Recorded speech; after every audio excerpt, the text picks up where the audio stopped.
Hi guys, welcome back to Clocking Talks, and today we have a very special guest with us. Hi Veronica, how are you doing?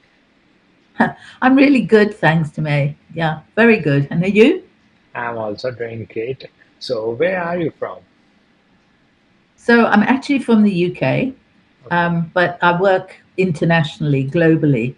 So in fact, I've only been back in the UK for 5 years. So I see my home as Cape Town, South Africa. yeah, that's My really nice. my love home. Yes. Yeah, yeah. So, let's just start about you, knowing you better. So, tell us about your background and your story, how you get into coaching, and what were you doing before it? Okay. Well, I've had quite a sort of checkered background, really.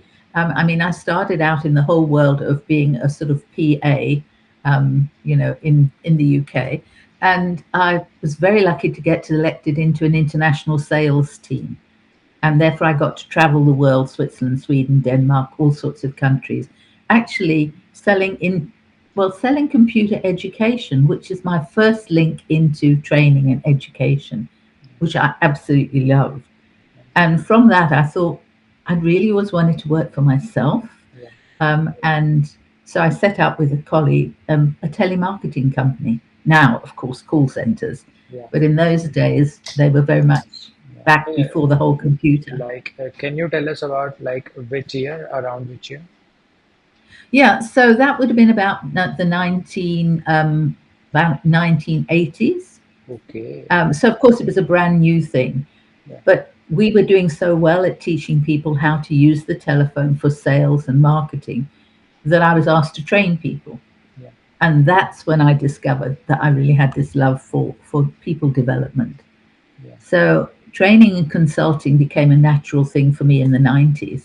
Yeah. And then my husband, a South African, and I took our children to live in Cape Town.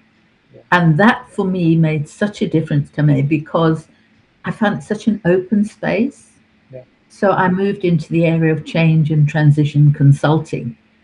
And what I realized is you can bring a new system in, you can try and bring a new culture in, Yeah. but it's the people that you have to take with it. You know, people are often resistant to change, even sometimes when it's good. So I realized my job was now becoming one of supporting people through change. And I realized that possibly that was coaching because I'd heard about coaching. So, we're now in the 2000s. And I thought, you know what? Why don't I go and learn how to do this properly? Yeah. So, to anyone who's thinking about becoming a coach, please go and learn how to do it properly. Yeah. So, in 2008, I qualified as a coach.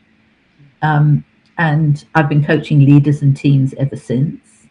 And in 2015, I became a coach supervisor because I Yeah. believe supervision is such an important thing for coaches. Yeah. And I coach mental. Yeah. So anything to do with coaching, facilitation, change, basically, is my Yeah. passion. Yeah.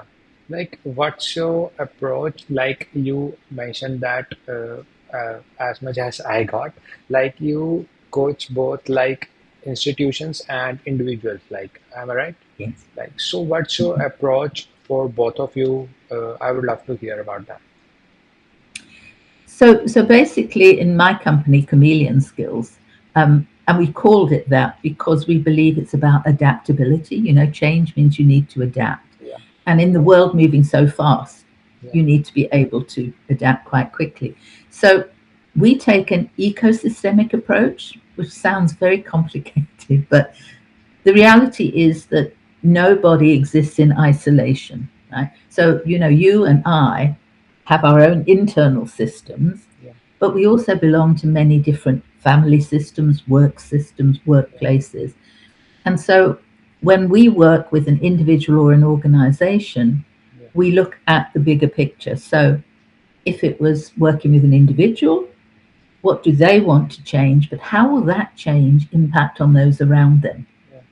And, sometimes when we change, people don't like it, because you look a bit, who is this now, this person, Yeah.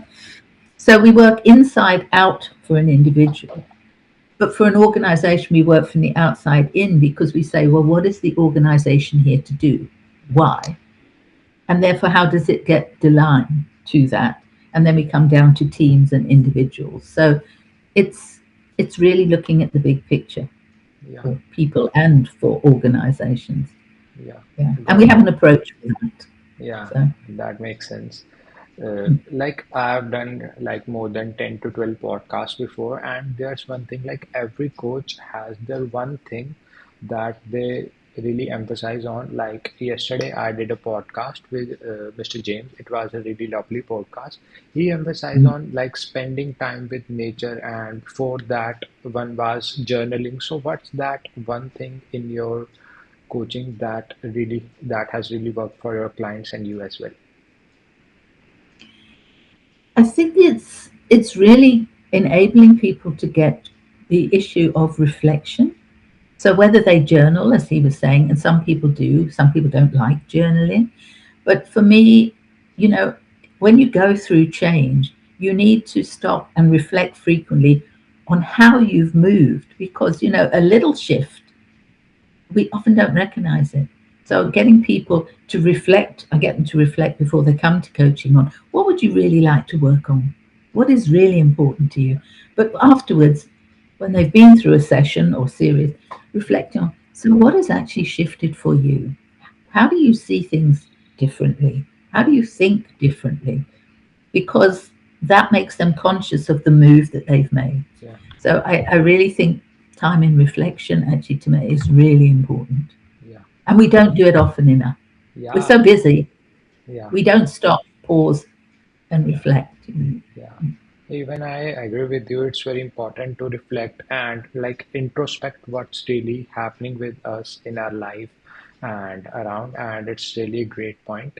So tell us about when did you find like chameleon coaching like and like what was the vision behind that? Well, I actually started it in 2006, so 20 years ago. Okay. And the reason was because I was in the change and transition space. And our sort of tagline, if you like, is adapt to your changing world. Yeah, So that is still really relevant 20 years, yeah, later. So, and it was about literally supporting people through change. yeah, So if you're working as a coach, coaches don't make you change. yeah, Only you can make you change. And our role is to be a thinking partner often along the way to help you think about what do you really want and what are you prepared also to do to get there. yeah, So, coaching can't make it happen for you. You have to make it happen for yourself. yeah, But it's amazing when you see sometimes a small shift for someone has a huge impact. Um, yeah, so but we also have a methodology. So it's for us, whether it's an individual or a team, it's about engaging. Can you and I feel comfortable to work together? yeah, Do we think we're going to trust each other and have a good relationship? yeah, So if we can engage with each other, we can agree what we're going to do. And so we set up our process with what we call our eager methodology. yeah, Engage, agree, grow, evaluate, review, and re-energize. So it's a process, but it's not linear. yeah. Can Change you, is not linear. yeah, can you explain, can you again tell me that engage reflection, that part again? Yeah. So basically, when if it's an individual or organization, Yeah, we take time to really get to know the person or the team and say, what is it you really want to do? How much do you actually really want to do this? Are you actually prepared also to do the work you need to yeah, do? Because, we like our comfort zones and change is yeah, uncomfortable, right? yeah, you reality. know, Yeah, Even if we make a small change like get up an hour earlier, that's like changes our whole yeah, day. So it's saying, are we ready to do this journey? yeah, And let's agree, the relationship, how we're going to work together. So we contract very carefully around it. yeah, And then it's about the client setting the objectives that they want to achieve along the way and supporting them, challenging them, yeah, because sometimes people think coaches are all just nice and soft, yeah, but they're not. yeah, Yeah. So that's where the growing phase. But then in the growing phase is stop, reflect, evaluate. Is this working for you?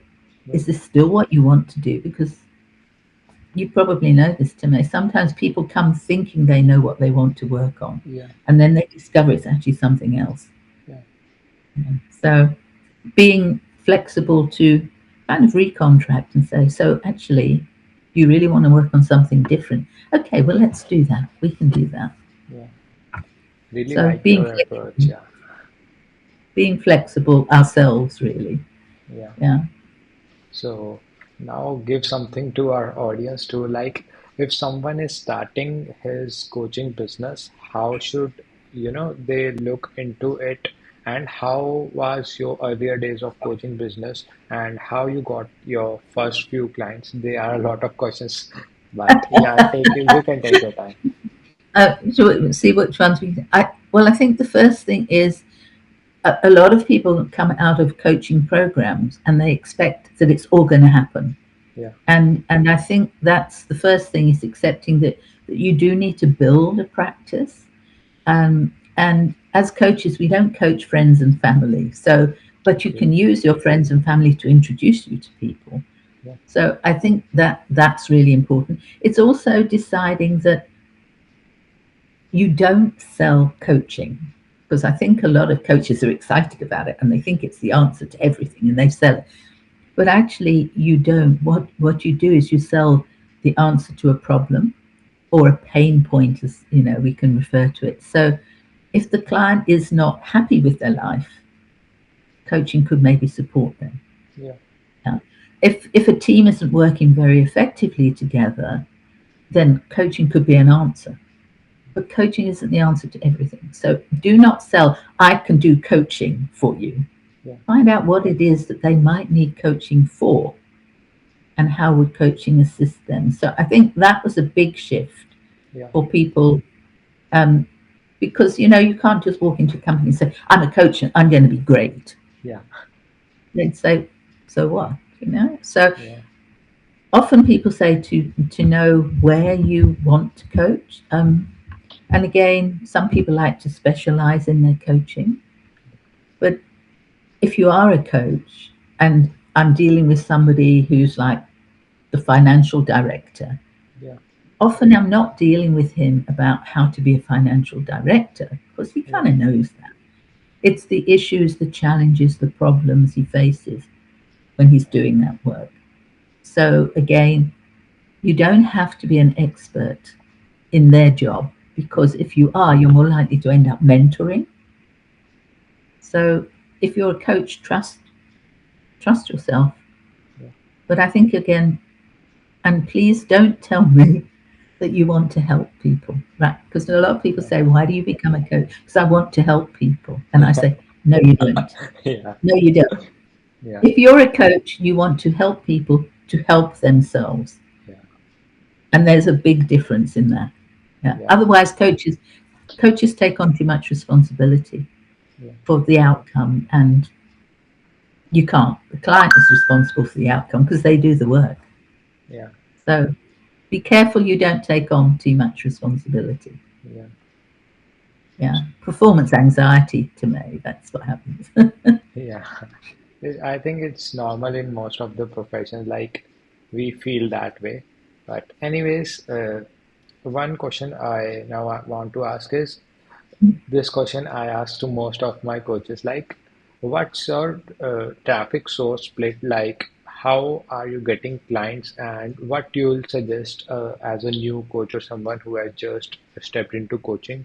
How should they get new clients? And like, I want to give the split in the percentage basis, like organically you are getting around 10 to 15% through social media, this much percent.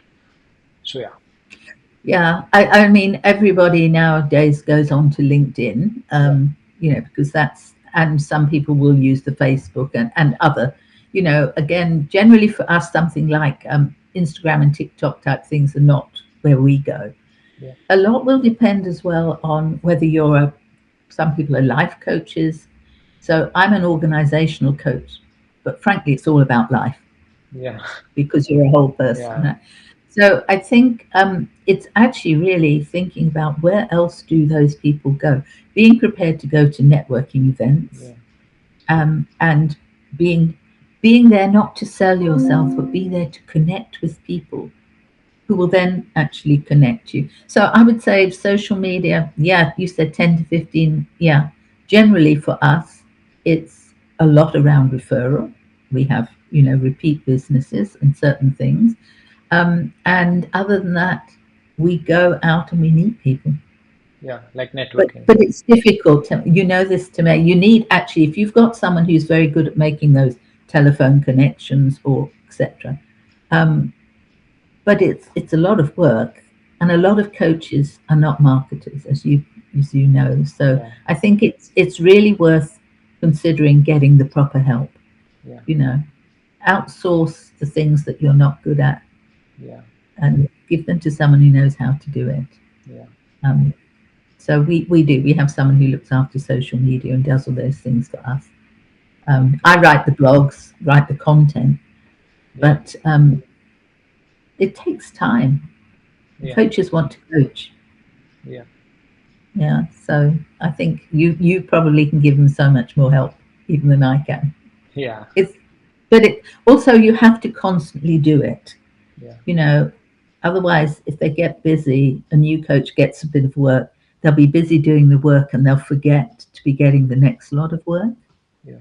Even I Um, agree, consistency is very important, especially in mm, a business like coaching or consultancy, where you absolutely. need a lot of patience. Like there will be times like months you are not getting any clients. Like it happens because I've Mm. seen like over the past 3, 4 years, coaching industry has grown more than 50%. Like there Oh, are really? many coaches nowadays, so it's okay to not getting clients for weeks, but there will be times that your calendar will be all booked. So just be consistent and just be you know doing the work rather than overthinking again and again. Mm. So Yeah, thanks. no, I think you're Yeah, 100%. That's yeah, probably one of the biggest messages, not to think, well, I've done it now and I can rest. yeah, It's it's got it. essential, isn't it? Yeah. Yeah, And as I say, if you're not good at it, then do yeah, do look to get the help. yeah, Definitely. yeah, Yeah. got it. Getting it's a lot more difficult than it used to be because, you know, in, in previously you could Yeah, pick up the phone and someone would be in their office and you might get to talk to them. yeah, Now so many people are remote working yeah, that they're not in the office. So yeah, it's become more challenging, I think. yeah. Yeah, for people. Yeah, So what's your yeah. take on like AI? Like many people, if an individual is facing some problem and he or she want to get the change, what's the difference between getting a coaching and resorting on AI for the solution for his problems? Look, I think AI coaching has become accepted that it's there. And I think if people have fairly, shall we say, simple or transactional requirements, and you really want to just say, I've got this problem and I want to think Yeah, about some ideas, yeah, AI will help you. yeah, It's not necessarily real coaching, it might be more advising, but it can help with quick solutions. I yeah, think where it can't replace is if you're looking for something more transformational. So I do a lot of work with talent. When people are being prepared to move into a promotion yeah, or have been promoted, and they need fundamentally more personal shift in their yeah, thinking and the way of being. It's difficult for AI to do that because you and I can look at each other and we can pick up clues, right? yeah, yeah, And we can hear the clues. AI can't pick up the emotion in quite the same way. yeah, So it's going to miss the nuances yeah, that maybe is necessary. But it has a place. And I mean, certainly for me, AI is great. It helps me edit some of my work that I write. yeah, And as a coach, I think you need to be comfortable. And of course, you need to be comfortable with platforms. yeah, You know, the one thing I would say to coaches, they're very reluctant, obviously, new coaches to spend money, of course. But often they'll try and then have the limited free Yeah. access, but Yeah. it only allows you so much time, Yeah. whether it's 40 minutes or an hour. And I think Yeah. that can become a stumbling block. Yeah. If you need more time, you have to cut the client off. Yeah. Yeah. So, so think ahead and know it's going to cost. And your point, there's going to be times when there's nothing happening, um, and there's a bit of a panic. Yeah. But yeah, it's hard work setting up a business. You know that, and I Yeah. know that. Yeah, even it's not just about coaching, it's Mm. about every business that you have ups and downs, and it's the life, anyways. Yeah, yeah, Yeah, you're right. And I mean, COVID proved that to all of us. I mean, yeah, literally, my business went back to zero yeah, because it was face to face before. Now I work 100% online. yeah, Um, that's great. I will do face to face, but then people need to pay more. Yeah, that's true. Yeah. So, we are at the verge of ending the podcast, but before ending, I want you to share one key learning through your coaching business, not just for coaches, but for everyone who's watching this podcast, your key learning over the period, and where can people find you? Well, you can definitely find me if you want to find us as an organization at Yeah, www.chameleonskills.com or Veronica at chameleonskills.com if you want to find me. I think the one thing I would say to coaches is do do not no, let me rephrase that. One thing I would like to say is be prepared to work at all levels of coaching. So I consider myself an intergenerational coach okay. because a lot of coaches want to work at the senior level in organizations because they can charge more money. Yeah, But actually, the young people today are going to be those people in 5 or 10 years' time. If you can't work with young people now, yeah, we do a lot of work with Gen Zs, yeah, you're not going to have clients in 10 years' time. yeah, true. So be careful that you don't Yeah, miss the intergenerational. yeah, got it. Thanks a lot for coming, Veronica. And one thing, I'll put all the links in the description so you can easily reach out to Chameleon and Veronica. And again, thanks a lot for coming. Thank you. Thank you. I've really enjoyed it today. Yeah.